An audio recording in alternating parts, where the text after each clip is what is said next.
Merci, ça va toujours? Alors, vous êtes super, hein?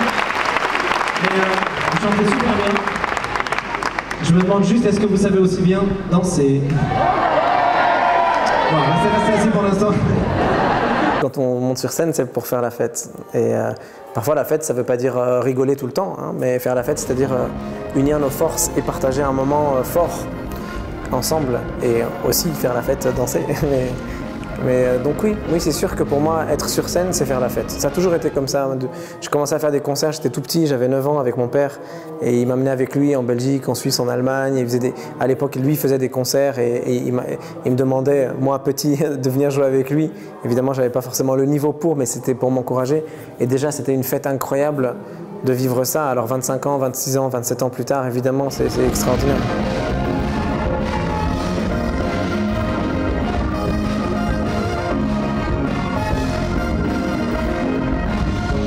Lorsque je parle d'improvisation, par exemple, ce qui est un peu ma passion depuis quelques années, j'explique vraiment que ce qu'il y a de plus passionnant en impro, c'est le fait de faire se rencontrer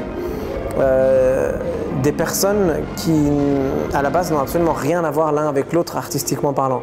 Pourquoi? Parce que pour réussir à dialoguer artistiquement, ils vont être obligés, mais ils en ont envie, mais ils vont être obligés d'aller chercher le dénominateur commun. Et ce dénominateur commun, il est passionnant. Et parce que c'est lui qui permet de chercher un chemin qui n'aurait pas existé avant ou qui serait nouveau, qui serait neuf. J'aimerais qu'on l'accueille avec énormément de... vous avez très bien su le faire tout à l'heure d'ailleurs. Beaucoup de chaleur. Merci. Accueillez très chaleureusement Oxmo Puccino.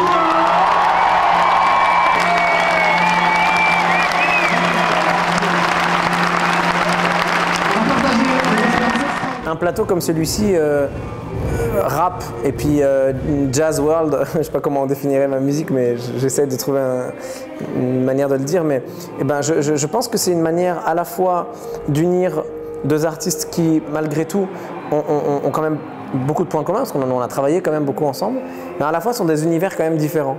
Et le public qui est là, ça doit être un public qui est censé pouvoir apprécier ces deux cultures-là, ces deux styles qui sont un peu différents. Et donc ça permet aux gens de se retrouver, de se réunir malgré des différences et de trouver leurs points communs. Ah. Même le A n'est rien sans muse.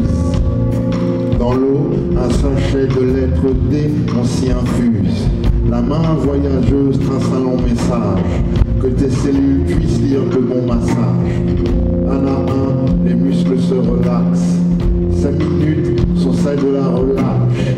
La pluie prend le bruit d'un ruisseau au piano. Les paupières baissent les rideaux.